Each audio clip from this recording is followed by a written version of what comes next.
Every time the United States claims to be spreading democracy, it somehow lands on a country sitting on a mountain of oil. In 2025, Washington's focus has turned south toward Venezuela, home to the largest proven oil reserves on Earth. And at the center of this new chapter stands a woman recently awarded the Nobel Peace Prize, María Corina Machado. Venezuela's oil wealth is staggering, holding more than 300 billion barrels of crude, greater than Saudi Arabia or Canada. Whoever controls that oil controls a huge portion of the global energy market. For decades, American refineries in Louisiana and Texas relied on a steady stream of Venezuelan crude to keep gas prices low and supply constant. That relationship ended when Hugo Chávez nationalized the oil industry in 2007, forcing foreign companies such as ExxonMobil and Chevron to hand over majority stakes to the state oil company PDVSA. Billions in profits disappeared overnight, and Washington never forgot. In the years that followed, the United States imposed sweeping sanctions that crippled Venezuela's economy and cut oil production from about 3 million barrels a day to fewer than 700,000. Officially, Washington blamed corruption and mismanagement. Unofficially, it was punishment for taking control of its own resources. By the time Nicolás Maduro succeeded Chávez, the nation was isolated, its people impoverished, and its infrastructure collapsing under the weight of sanctions and lost trade.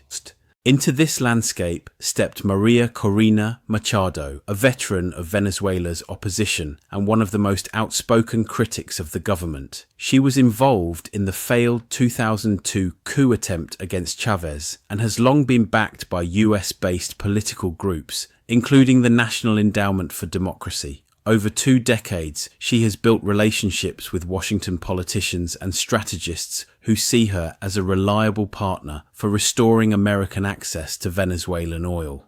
In 2025, she emerged from hiding to lead a rejuvenated opposition movement while receiving the Nobel Peace Prize for promoting democracy. Critics argue that her victory was symbolic cover for renewed US involvement.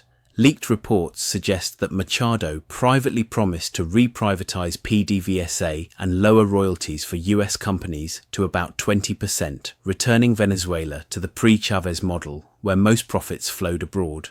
Such a shift would deliver cheap oil to the American market and severely weaken rivals like Russia, Iran, and China, whose economies depend on higher oil prices and non-dollar trade.